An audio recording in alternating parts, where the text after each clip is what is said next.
Hello दोस्तों, मैं हूं आपका दोस्त एडवोकेट शिवेंद्र प्रताप सिंह। आज हम आपको बताएंगे 376 अर्थात रेप केस में वास्तविकता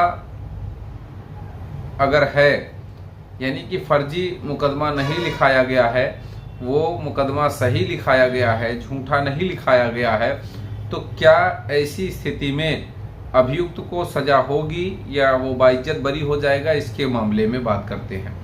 देखिए, सबसे पहले तो जैसा कि आपको मालूम होना चाहिए कि आज 1 जुलाई, माफ़ करिएगा 2 जुलाई 2024 की तारीख है।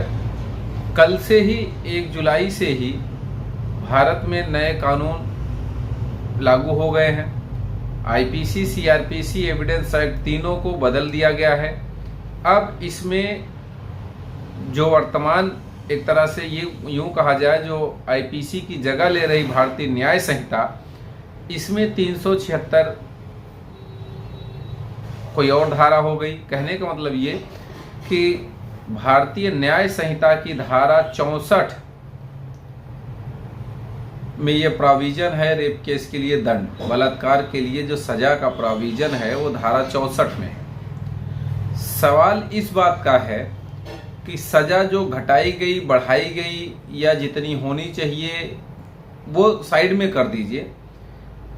कुछ लोग ये पूछते हैं कि क्या बाइज्जत बरी हो जाएगा अभियुक्त या फिर सजा होगी। तो देखिए, बिना किसी भी केस को जाने समझे पढ़े केस के बारे में सिर्फ ये कह देना कि हाँ इस केस में ऐसा हो जाएगा, उस केस में ऐसा हो जाएगा, ये सरासर बेवकूफ़ी होगी। देखिए, प्रत्येक केस को पढ़ने के बाद ये पता चलता है कि उसमें क्या पीड़िता के फेवर में चीज़ें हैं, क्या अभियुक्त के फेवर में चीज़ें हैं, किन कंडीशंस पे अभियुक्त बाइज्जत बरी हो जाएगा या किन कंडीशंस में उसे सजा हो जाएगी। ये सब निर्भर करता है 164 का बयान। देखिए, अब चूँकि अब धाराएं अलग अलग हो जाएंगी, लेकिन आज की भी स्थिति वही बता रहा हूँ जो पुराने वर्तमान समय में जो आईपीसी चल रही है उसमें अलग चीज़ें हैं। अभी 376 ना कह के अगर केवल धारा 64 की बात कही जाएगी तो हो सकता है कि बहुत से लोगों को समझ में ही नहीं आएगी। तो बात इसी के हिसाब से कर लेते हैं। जो 161 का बयान पीड़िता का होता है, जो थाने पे दर्ज होता है, उस पर निर्भर करता है। 164 जो मजिस्ट्रेट के समक्ष होगा उस पर निर्भर करता है। और मेडिकल रिपोर्ट जो कि बहुत ही महत्वपूर्ण होती है किसी भी क्राइम के होने ना होने पर। कहने का मतलब ये कि अगर आपके साथ कोई भी अपराध हुआ है और आपके पास मेडिकल रिपोर्ट नहीं है, बहुत अपराध आपके साथ हुआ है, आप मान भी रहे, कोर्ट भी मान रही, लेकिन मेडिकल रिपोर्ट नहीं है, तो इसका कहीं ना कहीं फायदा अभियुक्त के फेवर में जाएगा। इसलिए 376 की जब भी एफआईआर हो मेडिकल तुरंत कराना चाहिए, मना नहीं करना चाहिए। कई ऐसी पीड़िताएं होती हैं जो मेडिकल कराने से मना कर देती हैं, तो मना करने की कंडीशन में फेवर में जाएगा अभियुक्त के। दूसरी बात ये कि अगर एफआईआर की कहानी कुछ और है, 164 की कहानी कुछ और है और मेडिकल की कहानी कुछ और, यानी सब में अलग अलग बातें हैं, अलग अलग कंट्राडिक्शंस हैं अगर, तो फिर समझिए कि यह बात भी अभियुक्त के फेवर में जाएगी।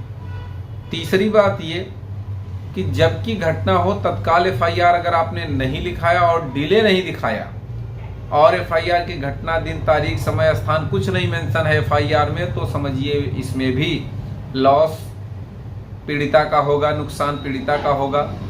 ये सब चीज़ें भी फेवर करती हैं, अभियुक्त के पक्ष में फेवर में जाती हैं। तो कहने का मतलब ये कि 376 में सजा होगी या नहीं होगी वो आपके केस पे डिपेंड करता है।